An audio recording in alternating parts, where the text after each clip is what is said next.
There are 4 essential facts that every 20-year-old should know that most are never taught. 1. Your energy is a limited resource that you are consciously or unconsciously investing each day. 2. How you invest your energy determines the outcomes of your life. 3. Most people will convince you to invest your energy into things that benefit them, not you. 4. You will likely never have as much disposable energy as you do in your 20s ever again, and because most 20-year-olds don't consider these 4 facts deeply, they make one big mistake. They don't invest enough energy into building a strong foundation for the rest of their lives. They get lost in the pursuit of pleasure, and until they realize the enormous cost pursuing pleasure will have on their future, they will keep spending their most potent and fertile years on things that will never pay them back in the future.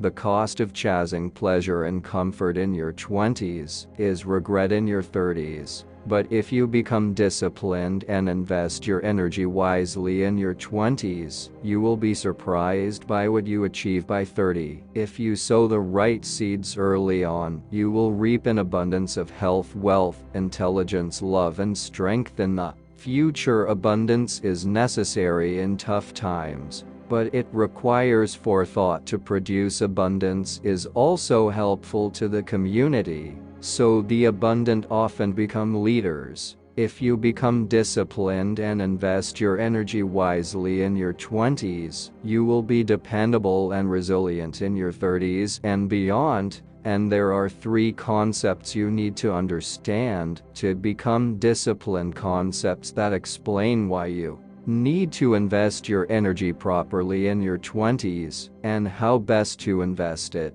Those concepts are compound interest, purchasing power, and the 5 best assets to invest in. The first thing, compound interest. You need to understand to be disciplined is the relationship between your energy and compound interest. Investing the money into something that would compound positively over time. Compound interest turns small investments into huge payouts over time, and it's really the only way to generate wealth and abundance in any domain. Now, if we apply this metaphor to habits, the same logic applies. If you invest in good habits early on, you will appear slightly different from your peers in the beginning, but over time your good habits will compound and accelerate your growth, and you'll be way ahead of your peers by the time you enter your 30s. That's the power of compound interest. But compound interest is only one of the 3 pieces of our puzzle. The second piece of the puzzle is purchasing power.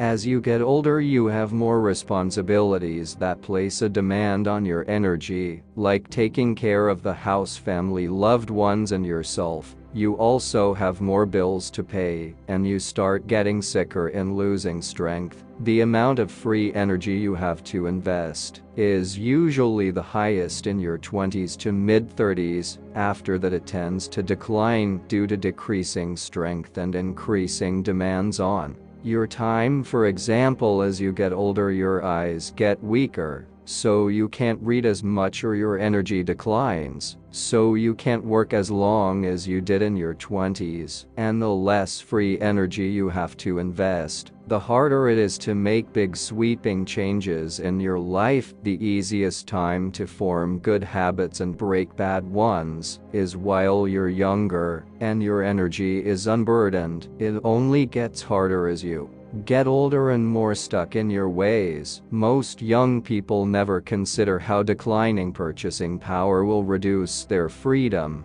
As they age, you will most likely never be as strong, vibrant, and as full of potential as you were in your 20s and early 30s. So that's the second piece of the puzzle, purchasing power. Productive capital is a measure of how much expertise you have in an area. You want to develop an area of expertise as soon as possible while you're young, because the more expertise you have, the more valuable you'll be to society, and the more valuable you are to society, the less trouble you'll have making a living for yourself. Spiritual capital is a measure of how strong your conscience is. Your conscience is the best guide you'll ever have access to. So the stronger it is, the more easily you'll be able to make wise decisions. If you don't consciously use and strengthen it while you're young, you'll lose it as you get older and become more lost in life. Intellectual capital is your ability to transform negative emotions,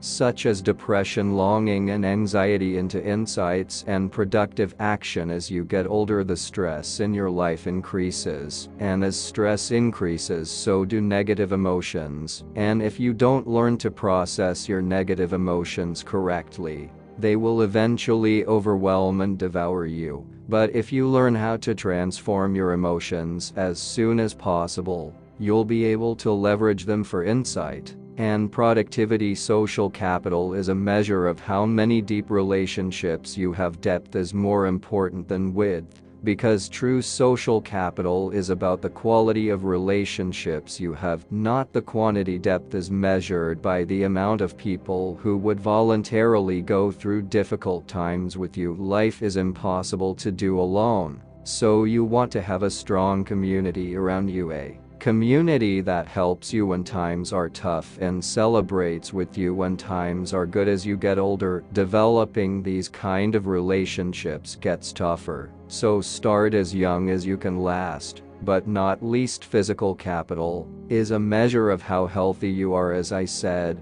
before, your physical health naturally declines as you get older, but you can keep your strength up for a long time if you have good fitness, sleep, mental health, and diet habits. And the more strength you have, the more free energy you have to invest in building your dreams. If you invest your energy into acquiring these 5 forms of capital while you're young, you will be incredibly grateful for it by the time you're 30. The final thing to do is to construct a daily schedule. Create a daily schedule where you invest a little bit of time and energy, maybe 20 to 30 minutes, into acquiring each of the 5 forms of capital: productive, spiritual, intellectual, social, and physical. This schedule should be sustainable for the long term, otherwise you'll never reap the benefits of compound interest. This schedule will allow you to invest in pleasure and fun, but at the same time, it ensures that you're investing time and energy into habits that will pay you back well in the long run. And if you do that, you'll make incredible growth in your 20s and enter your 30s in an amazing position. Now you know the mistake you have to avoid in your 20s: investing your time in the pursuit of pleasure. And you know why your 20s is the best time to invest in good habits, because it's when you have the highest purchasing power and can benefit the most from compound interest. And lastly, you know how to implement these ideas by creating a sustainable daily schedule that allows you to acquire the capital. Thank you for watching.